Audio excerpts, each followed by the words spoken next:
우리가 부활의 기쁨을 누리는 생활은 얼마나 감사한지, 또 우리가 현재 지금 살고 있는 가운데서 부활의 기쁨을 누리는 분도 계세요. 생활 가운데서 우리가 눈으로 보이는 것이나 보이지 않는 것이나 하나님께서 부활의 기쁨을 자연을 통해서도 주지만 오늘 우리의 삶을 통해서 지치고 힘든 우리의 삶 가운데 하나님의 능력으로 부활의 기쁨을 계속해서 주고 있는 것을 우리는 캐치할 수 있고 캐치 못할 수도 있습니다. 그러나 오늘 이 부활절을 맞이해서 다시 한번 그것에 대해서 영안이 떠져서 하나님이 부활하신 예수 그리스도가 우리와 함께 계셔서 우리를 힘주시고 도우시고 또 우리를 인도하심을 다시 한번 확신하는 귀한 시간이 되기를 주님의 이름으로 축원합니다. 우리 주 예수 그리스도는 사망의 권세를 깨뜨리시고 죽음을 이기시고 부활하셨습니다. He is risen, 부활하셨습니다. 예수님은 부활하셨습니다. 이 부활의 기독교, 역사적인 사건 사실입니다. 기독교는 부활이 없으면 전혀 성경 전체가 다 무너집니다. 이 부활이 얼마나 중요한지 오늘 우리에게 다시 한번 상기시켜주는 말씀입니다. 예수님이 부활하셨다는 것은 무슨 의미가 있을까요? 우리는 어떤 존재였습니까? 우리가 누구였습니까? 우리는 죽음의 권세 아래 있었던 사람들이었습니다. 또 죄와 허물과 죄로 죽었던 우리의 모습들이었습니다. 소망이 없는 그런 우리들이었습니다. 절망과 좌절 가운데서 주저앉아 있고 그러면서 우울증이 오고 그런 가운데서 죽음의 공포 속에 또 허무, 인생의 허무, 세상에 일어나 인생의 허무 속에 있었던 우리였습니다. 이 우리의 상태를 성경은 이렇게 말하고 있습니다. 에베소서 2장 1절에서 2절은 우리의 상태를 잘 말해주고 있습니다. 함께 같이 봉독해 보시죠. 시작. 그는 허물과 죄로 죽었던 너희를 살리셨도다. 그때의 너희는 그 가운데서 행하여 이 세상 풍조를 따르고 공중의 권세 잡은 자를 따랐으니 곧 지금 불순종의 아들들 가운데서 역사하는 영이라. 그런 우리들을 예수님께서 이 땅에 오셔서 우리가 대신 받아야 될 수치와 고난을 십자가에서 받으시고 또 생명까지 내어주시면서 더불어 3일 만에 부활하셨습니다.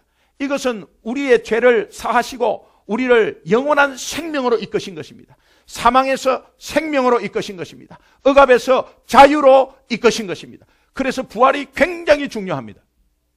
부활 사건이 없으면 예수 십자가는 없고 십자가를 통과해야 부활이 있는 것입니다.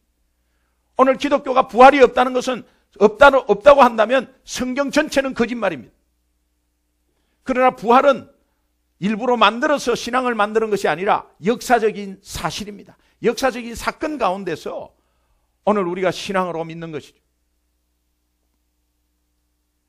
로마서 4장 25절은 부활하셔서 우리를 어떻게 해주셨다는 사실을 말씀하고 있습니다. 함께 한번 봉독하겠습니다. 시작. 예수는 우리가 범죄한 것 때문에 내줌이 되고 또한 우리를 의롭다 하시기 위해서 살아나셨느니라. 예수님의 부활로 말미암아 우리는 다시 죄인된 우리의 몸에서 하나님이 부활로 말미암아 우리를 의롭다 하셨다.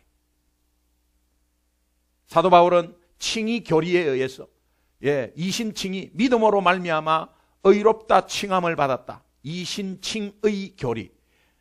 우리가 오직 믿음으로 말미암아 우리가 죄인 가운데서 의롭다 함을 받았다. 그것은 십자가를 통해서 말해주고 있는데 오늘 로마서 4장 25절을 보니까 부활을 통해서 의롭다 이렇게 말씀하고 있습니다. 십자가를 통해서 의롭다고 하신 이 말씀과 부활을 통해서 의롭다고 하신 이 말씀, 십자가와 부활을 동일하게 치는 거예요. 왜 그렇습니까? 바늘과 실이기 때문에. 십자가를 통과하지 않으면 부활이 없기 때문에. 오늘 우리의 삶에 고난이 없으면 부활의 영광이 없어요. 오늘 우리는 고난 없이 고생 없이 뭔가 부활의 영광을 누리고자 그것을 찾고 있는 사람이 너무 많습니다. 고생 없이 뭔가 고통 없이 뭔가를 바라는 거 있잖아요. 그러면서 일확천금주의. 이번 일만 잘 된다면, 뭔가 한건주의, 이런 고생 없이 뭔가 이루려고 하는, 뭔가 받으려고 하는 이런 것들, 그것은 없습니다. 십자가를 통과해야 부활이 있는 것입니다. 오늘 우리의 인생에 고난이 있다면 분명히 영광이 있을 줄로 믿습니다. 예수님은 부활하셨습니다. 너무 좋습니다. 예. 저만 좋나요? 예, 너무 좋습니다.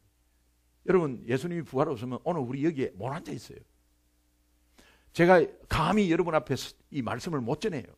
예수님의 부활 때문에 하나님이 다시 한번 우리에게 함께 하셔서 우리를 인도하시고 오늘 이곳까지 인도하신 거예요.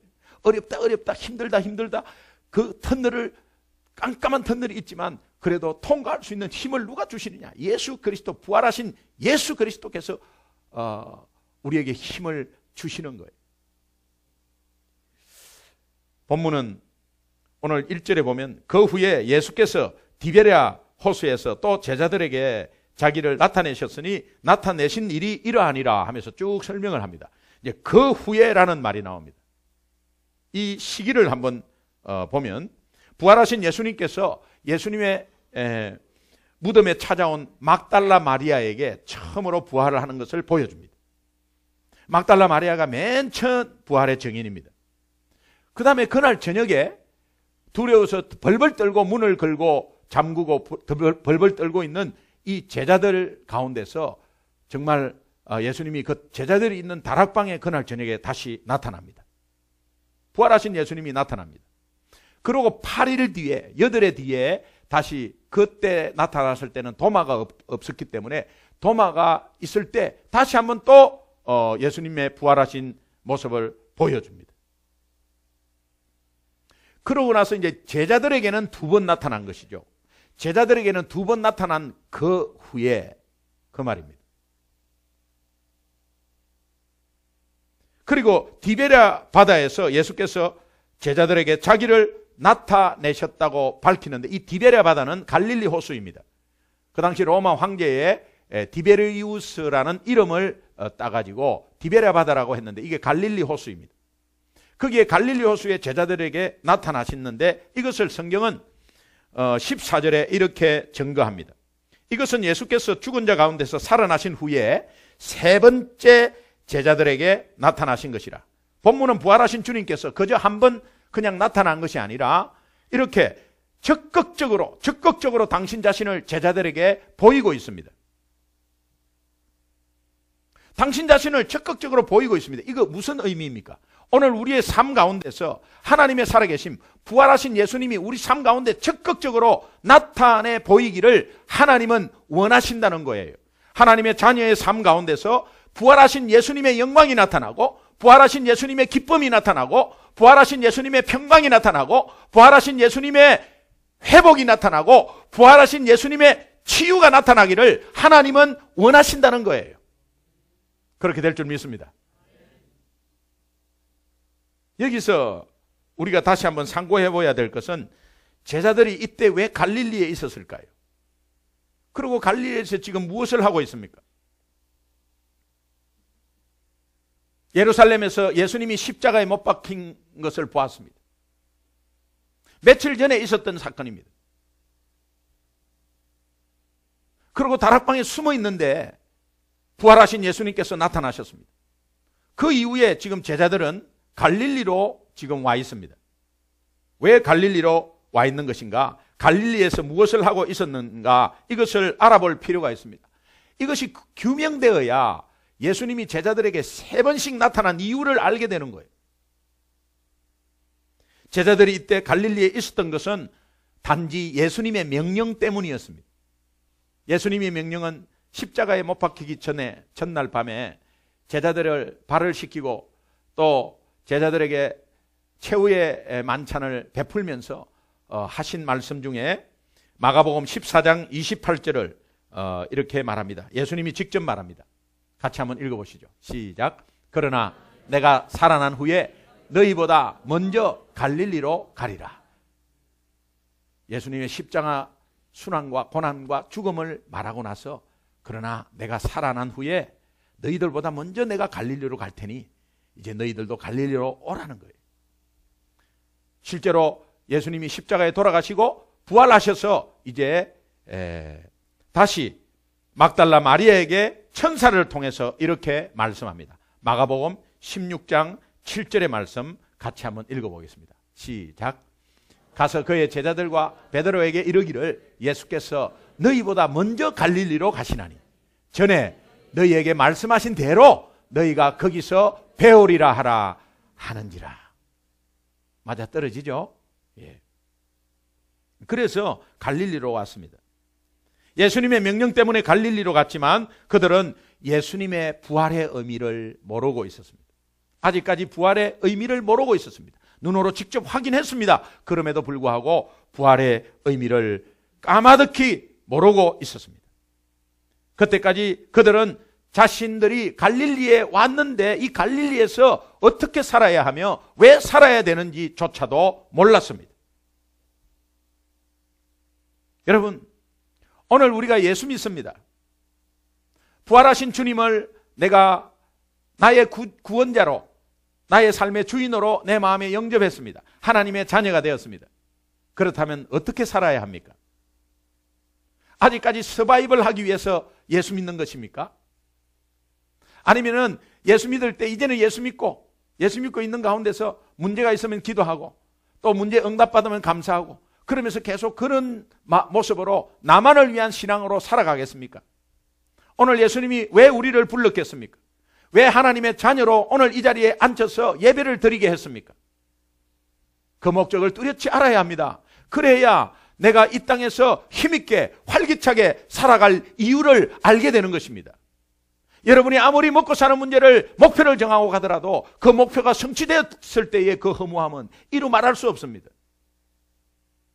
목사님, 성취만 됐으면 좋겠어요.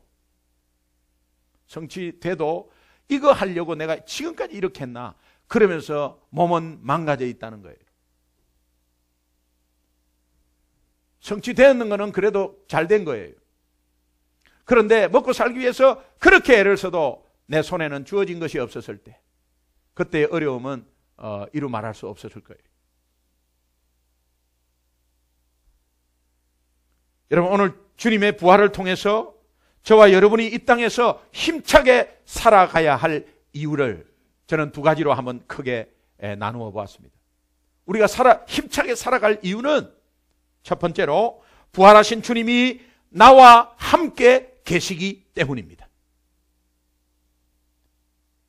신앙의 연륜이 아무리 길다 해도 이전에 내가 아무리 많은 체험을 했다고 할지라도 나와 함께 계신 부활의 주님을 의식하지 못한다면 우리의 삶에 변화는 오지 않는 것입니다. 제자들은 주님과 직접 3년을 함께 생활했습니다. 그리고 직접 이적을 눈으로 확인하고 체험했습니다. 그리고 부활을 직접 목격했습니다. 이만큼 많은 체험이 또 어디 있겠어요? 이만큼 확실한 게 어디 있겠어요? 그리고 주님의 명령에 따라서 이제 갈릴리로 왔습니다. 그럼에도 불구하고 함께 계신 주님을 인식하지 못했을 때는 3년 전에, 정말 그들의 삶이 3년 전에 주님을 만나기 이전으로 돌아가 있다는 사실을 우리가 발견하게 됩니다.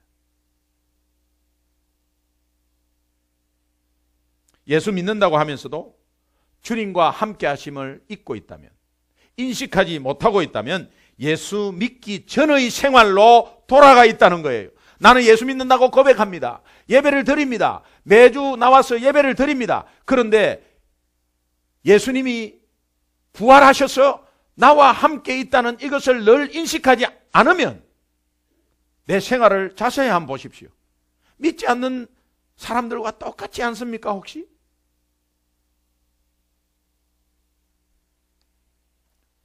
많은 거물을 여기저기 쳤지만 여러분 가지고 있는 수중에 가지고 있는 것들이 거물 쳤으면 고기가 들어왔어요. 고기가 잡혔어요. 그러면 굉장히 많아야 되잖아요. 근데 다 어디 갔어요? 갈릴리라는 것은 생존의 현장입니다. 제자들의 삶의 터전입니다. 생존의 현장에서 자신들과 함께 하고 있는 주님을 만났을 때, 주님을 인식했을 때, 단순히 생계의 볼모로 잡고 있는 이 갈릴리 바다는 그냥 갈릴리 바다가 아니라 영혼 구원의 역사적인 출발 장소가 되는 것입니다. 굉장한 의미가 있습니다. 이 모든 과정을 통해서 부활하신 주님께서는 우리에게 지금 무언가를 일깨워 주려고 하고 있습니다. 내가 인생의 벼랑 끝에 서 있을 때도, 집 안에 있을 때도, 집 밖에 있을 때도, 또 언제나 절망 가운데서 아니 나는 할 수 없어, 아무것도 할 수 없어 하고 있었을 때도 주님은 살아계셔서 나와 함께 계시다는 거예요. 그곳에 말이에요. 그곳에, 할 수 없다는 곳에. 이 인식이 얼마나 중요합니까?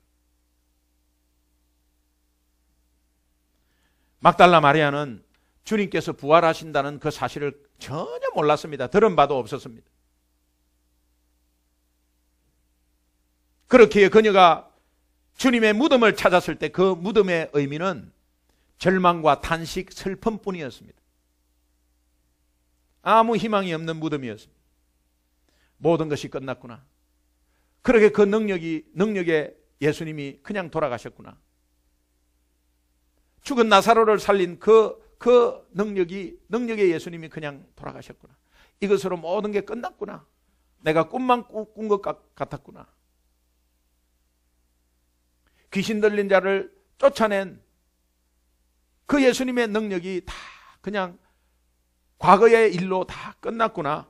모든 것이 끝났구나 생각하는 그 절망의 밑바닥 속에서 주님은 살아계셔서 막달라 마리아와 함께 하고 있었습니다. 여러분의 삶은 어떻습니까? 막달라 마리아가 주님이 함께 하고 있는 것을 깨달았을 때 그것은 바로 절망, 더 이상 벼랑의 끝이 아니라 이제 희망이 시작되는 것이요, 찬란한 새 생명의 진원지가 되어서 이제 그로 인해서 많은 생명이 돌아오는 출발지가 되는 것입니다. 여러분, 오늘 우리의 문제는 주님이 부활하셔서 이제 우리에게 계속해서 그분의 영광을 드러내고 있습니다. 우리의 삶 가운데 오늘도 내일도 드러낼 것입니다. 그런데 우리는 정작 그 부활하신 주님이 우리 삶 가운데서 분명히 뭔가를 드러내고 있는데 그것을 인식하지 못하고 있는 것이 오늘 우리의 그 인식하고 못하고 있는 이것이 오늘 우리의 삶의 문제라는 거예요. 여러분, 걱정거리가 얼마나 많습니까? 또 우리의 좌절되는 현실들이 얼마나 많습니까? 그렇게 아무것도 할 수 없다고, 나는 안 된다고, 내가 왜 이 모양이냐고, 또 예수 믿는데 내가 왜 이 모양이냐고, 나는 예배를 잘 드리고 있는데 왜 안 믿는 자보다도 더 못하냐고 하는 그 탄식하는 현장에 하나님은 살아계셔서 여러분과 함께 하고 있다는 거예요.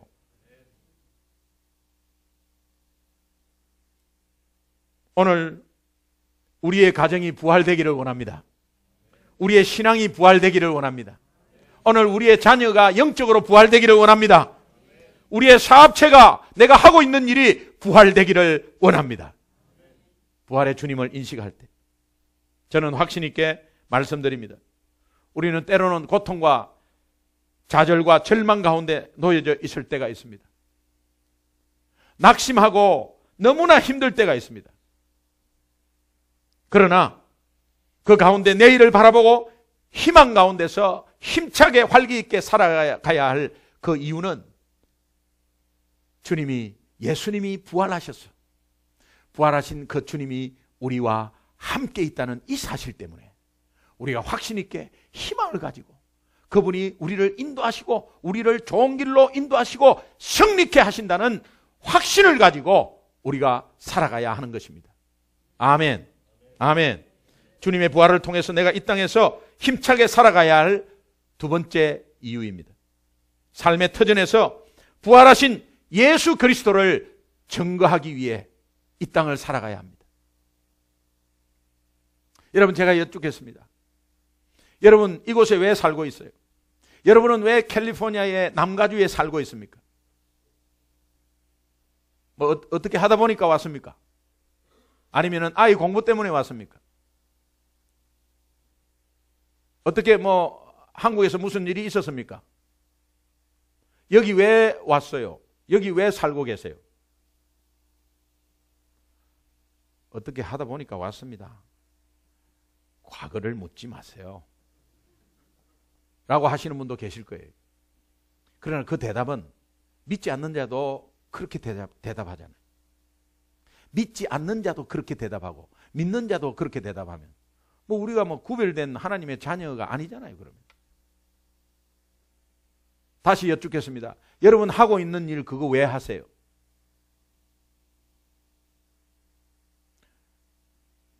아니 목구멍이 포도청이라 그걸 해야 살죠.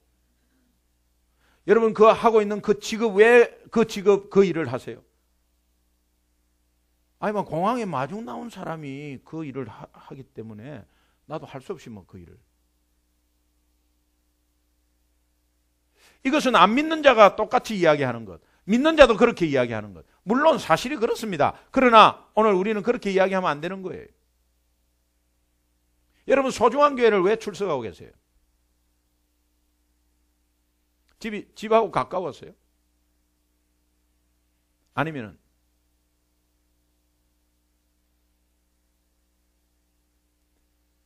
설교 말씀이 좋아서요? 아니면 옆에 친구가 하도 가자 해가지고. 여러분 예수 왜 믿습니까? 예수님 왜 믿어요? 서바이벌 하려고? 아니면 특별히 예수 처음 믿을 때 나 구원받으려고 예수 믿는다 이런 사람 없어요. 전부 다 문제가 있어갖고 이리 가보고 저리 가보고 안 돼가지고 그거 해결할까 해서 왔습니다. 그러나 그 주님이 나의 죄 때문에 십자가에 돌아가시고 3일 만에 부활하신 것을 깨달았을 때 기독교의 진리가 여기에 있구나 라고 하면서 깨달아서 예수님을 영접하는 것입니다. 오늘 내가 여기에 왜 살고 또 내가 왜 이 직업을 가지고 있고 왜 이 교회를 섬기며 왜 내가 예수님을 믿고 있느냐? 단 한 가지 답입니다. 그것은 부활하신 예수님의 증인되기 위해서. 부활하신 예수님의 증인되기 위해서. 부활하신 예수님의 증인되기 위해서. 아직까지 안 하네. 부활하신 예수님의 증인되기 위해서. 그렇지 않습니까? 여러분의 삶이 잘 되면 영광 아닙니까? 그러나 여러분의 삶의 어려운 가운데서 그 어려움을 이길 때 영광 아니겠어요? 돈 많이 버는 것이 영광입니까? 힘들 때 주님 앞에 웃고 힘들 때 오히려 기뻐하고 힘들 때 미리 감사하는 게 그게 능력 아니겠어요? 그것을 불신자가 봤을 때 그거는 주님의 영광을 드러내는 거 아니겠어요? 그것은 주님의 영광을 드러낼 때 이 불신자들이 부러워서 마음 못 열려가지고 전부 증인되는 삶이 되는 거 아니겠어요? 베드로는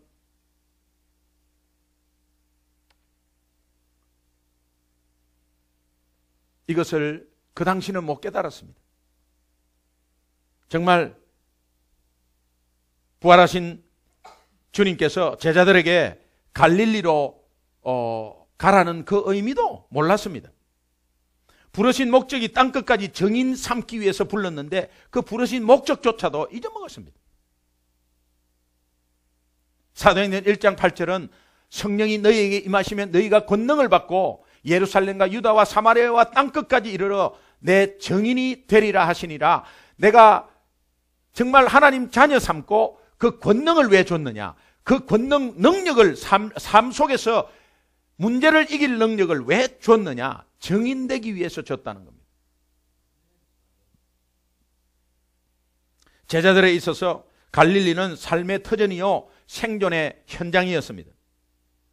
바로 그 삶의 터전 생존의 현장에서 눈으로 확인한 부활하신 예수님을 증거하라는 의미였습니다. 갈릴리로 가라 하는 것은 갈릴리가 제자들이 전부 다 고향이 갈릴리거든요. 갈릴리는 삶의 터전이었습니다. 생존의 현장이었습니다. 오늘 예수 믿고 있는 우리 하나님의 자녀가 정말 내 삶의 터전으로 나아가서 이제 하나님의 자녀로서 내가 일을 할 때, 하나님의 자녀로서 사람을 만날 때 이제 주님의 부활하신 주님의 증인되기 위해서 우리의 삶의 터전으로 우리를 파송한 것입니다. 예수님은 요한복음 20장 21절에 보면 31절에 보면 하나님이 나를 보내신 것 같이 나도 너희를 보내노라. 정인되기 위해서. 바로 그 삶의 터전, 생존의 현장. 그러나 불행히도 제자들은 십자가의 죽음과 부활의 의미를 모른 채, 갈릴리로 가라고 한 그 이유조차도 모른 채 그냥 고기만을 잡고 있었습니다. 잡은 고기로 이웃과 나누기 위함도 아니었고, 그 고기를 팔아서 선교에 사용하는 것도 아니었습니다. 단지 예전에 먹고 살았던 것이기에 그냥 그렇게 한 것뿐이었습니다. 3년 전에 생활로 돌아간 것이죠. 누가복음 5장 6절 한번 읽어보겠습니다. 누가복음 5장 6절 같이 한번 읽어보겠습니다. 자, 시작. 그렇게 하니 고기를 잡은 것이 심이 많아 그물이 찢어졌더라. 지금 3년 전에 있었던 일인데 장소는 똑같습니다. 갈릴리 호수였습니다. 예수님이 제자들을 부를 때 이제 그물을 던져라 해서 그물을 던졌더니 많이 잡혔어. 그런데 그물이 찢어졌어요. 제자들이 처음에 예수님을 따를 때 어우 주님이구나, 그래 내 하나님 나라 확정에 애써야지, 그래서 따라가야지, 이렇게 안 했습니다. 그때 처음에 예수님을 만났을 때는 자기의 유익을 구하고자 예수님을 만났어요. 예수님을 따라다녔어요. 우리와 마찬가지죠. 우리가 처음부터 예수 안 믿다가 나 하나님 나라 확장에 귀한 일꾼 돼야지, 하나님 나라 확장에 복음을 전파해야지 하면서 예수 믿는 사람은 거의 없습니다. 내가 내 유익 때문에 예수 믿는 것입니다. 자, 내 유익 때문에 예수 믿으면 그물이 어떻게 되었다고요? 찢어지는지라. 그러면요, 잡혀도 빠지는 것입니다. 잡혀도 빠지는 것입니다. 갈릴리는 인생의 망망한 바다에서 그 제자들이 그물을 막 여기저기 던졌어요. 근데 빈 그물이에요. 고기는 좀 올라오는 것 같지만 빈 그물이에요. 왜? 그물이 찢어지니까. 그런데 지금 3년이 지나도 이 짓을 하고 있는 거예요. 3년이 지나도 그냥 빈 그물이에요. 밤새 쳤지만 한 마리도 못 잡았습니다. 그 실패의 의미가 무엇인지도 생각해 보려고 하지 않았습니다. 오늘 우리가 그물을 쳤습니다. 인생의 황량한 바다에 그물을 좀 쳤어요. 이민 와가지고 이 그물 저 그물 다 쳐봤어요. 고기가 좀 들어왔어요. 지금은 하나도 없는 거 있죠. 지금은 없어요. 근데 왜 그렇게 됐는가의 그 의미를 생각해 보려고 하지 않습니다. 단지 물고기만 잡는데 집착하고 있었어요. 본문 4절은 이렇게 증거합니다. 날이 새어갈 때에 예수께서 바닷가에 서셨으나 제자들이 예수신 줄을 알지 못하는지라. 밤이 새어가는데 예수님이 옆에 있는데도 제자들이 몰랐습니다. 예수님이 함께 계심을 몰란 것입니다. 우리가 이 땅에서 먹고 마시는 데만 집착하고 있다면 부활의 주님이 나와 함께 있음을 인식하지 못하고 생활합니다. 삶의 문제 때문에. 그들이 밤을 새워가며 추구했던 그 물고기, 오늘날 말하면 물질이죠. 물질 때문에 바쁜 거예요. 내가 또 일이 벌어졌습니다. 어떡합니까? 해야지. 벌려놨으니 이제 또 해야죠. 물질의 노예가 되어가지고 벌려놨으니 또 해야죠. 그러나 그걸 벌리지 말라는 뜻이 아니에요. 그 벌린 목적이 뭐냐? 하나님이 허락하신 목적이 뭐냐? 여기에서 분명히 벌은 돈이 있다면 그 벌은 돈으로 나누고 또 하나님 나라의 확장에 나누고, 이런 목적에 분명한 목적이 있어야 합니다. 그런 가운데서 살아계신 부활하신 예수 그리스도께서 우리 사업체와 함께 하신다. 이 확신이 없이는 또 믿지 않는 생활로 또 돌아가는 것입니다. 왜? 일은 뻥뻥 터지니까. 계속 터지니까.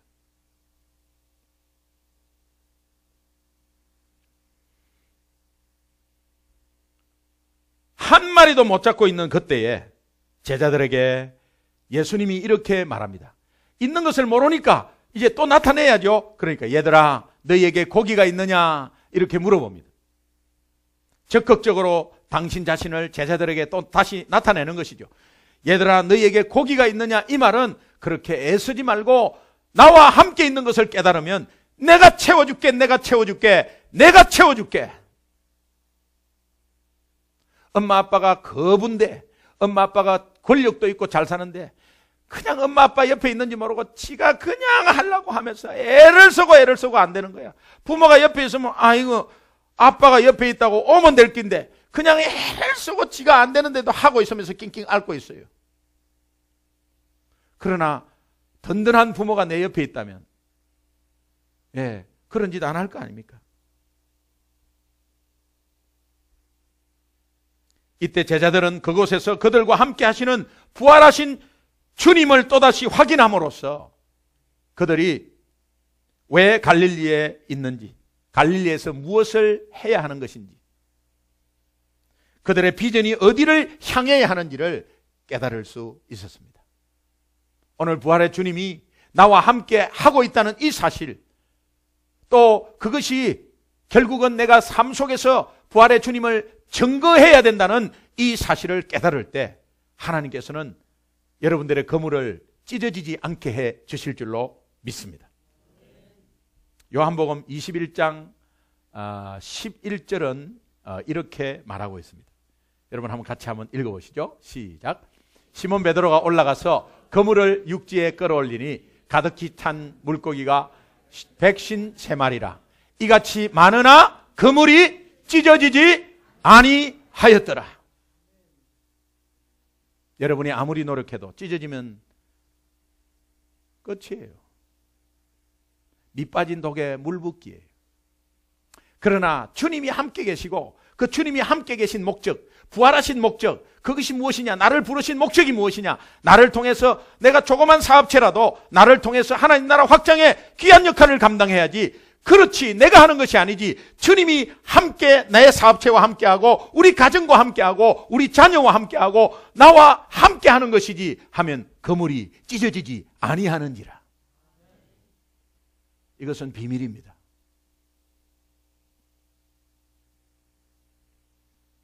후에 베드로는 이 말씀의 의미를 뼈저리게 깨닫고 이렇게 말하고 있습니다. 사도행전 2장 32절을 함께 읽겠습니다. 시작. 이 예수를 하나님이 살리신지라 우리가 다 이 일의 증인이로다. 유대인과 서기관과 바리새인과 제사장 앞에 서가지고 그 이야기를 하면 죽을 터인데 이 베드로는 너희가 죽인 그 예수를 하나님이 나의 주와 구원자 그리스도가 되게 하셨다. 그래서 우리가 모두 우리는 이 일에 다 증인이다. 도망가고 3번 부인하고 아무것도 모르고 삶의 물고기에 집착해서 그물 던지고 밤새 빈 그물로 있었던 그 베드로가 주님이 계속 나타남으로 3번째 나타날 때는 저는 이렇게 말했어야 됐어요. 주님이 이것들 아직까지 정신 못 차렸고 내가 몇 번이나 나타났는데 너희들 뭐 하는 거야 지금 여기에서? 내가 왜 갈릴리로 가라 했는지 아직 모르겠어. 십자가에 죽었을 때는 내가 이해해.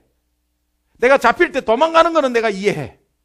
그런데 내가 부활을 몇 번 보여줬는데 여기서 지금 도대체 뭐 하는 거니? 라고 말을 했어야 됐어요. 그런데 주님은 그렇게 하지 않았어요. 여러분, 우리가 여기에 소망이 있는 것입니다.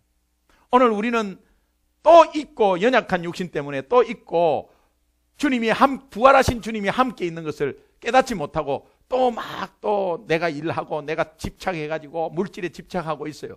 그럼에도 불구하고 살아계신 예수님은 옆에서 기동아 고기 많이 잡았냐? 고기가 있냐? 하면서 자꾸 내가 해줄게 하고 있다는 사실이에요. 우리의 소망입니다. 오늘 우리에게 예수님의 부활로 말미암아 사람을 살리고 나라와 민족을 살리고 이 지역을 살리는 십자가의 능력이 주어졌음을 믿습니다. 부활의 영광이 우리에게 있음을 믿습니다. 그러므로 예수님의 부활을 기념하는 이 부활절 자체가 아니라 부활하신 예수님의 증인이 되는 거예요. 증인이 되는 거예요.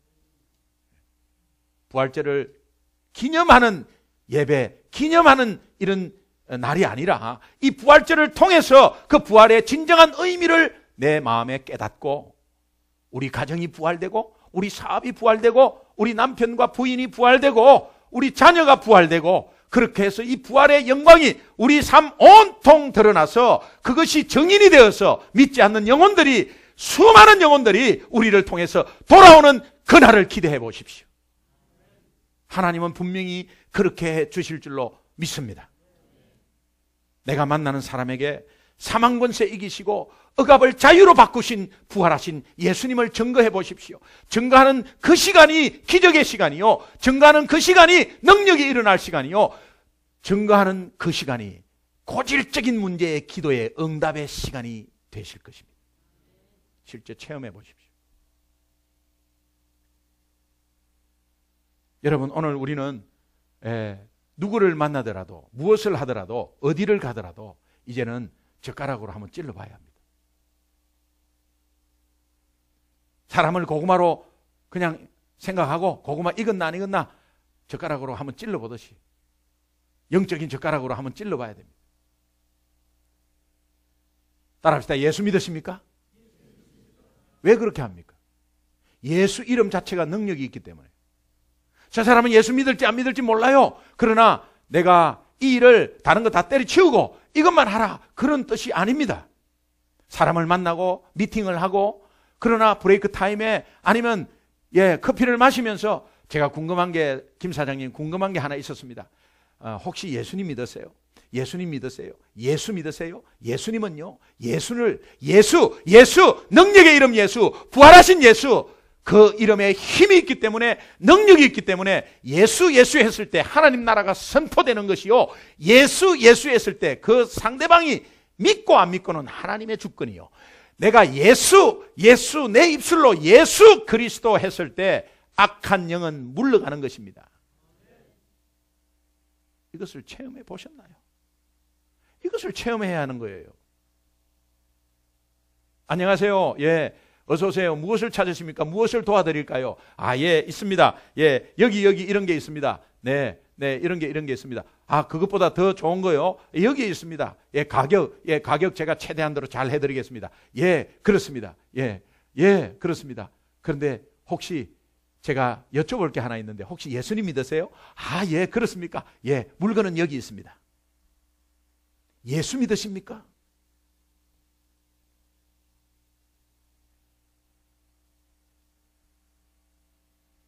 여러분, 이 예수님을 내 입에서 끊어지지 않게 정말 삶 가운데서 내가 배탄할 때, 그것은 바로 능력이라는 거예요. 결론을 맺겠습니다. 예수님은 부활하셨습니다. 예수님은 부활하셨습니다. 2000년 전의 사건, 먼 사건이 아니라 오늘 하나님의 자녀에게 직결되는 사건이요, 그 예수님 부활이 없었다면 오늘 하나님의 자녀로서 예배를 드릴 수 없는 우리의 모습, 한번 상상하기도 싫습니다. 부활하신 예수님이 나의 주님이요, 주인이시요, 나의 구원자 되심을 확신하십니까?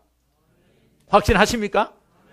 영접하는 자 곧 그 이름을 믿는 자들에게 하나님의 자녀된 권세를 주셨다. 그래서 오늘 우리가 부활하신 주님을 우리 마음에 영접하고 입으로 시인할 때에 하나님의 자녀되는 권세를 우리에게 허락하신 것입니다. 그래서 주님의 부활의 기쁨과 능력을 우리 삶 가운데 마음껏 누리는 참된 예수님의 제자가 되기를 주님의 이름으로 축원합니다. 축원합니다. 우리 다 같이 한번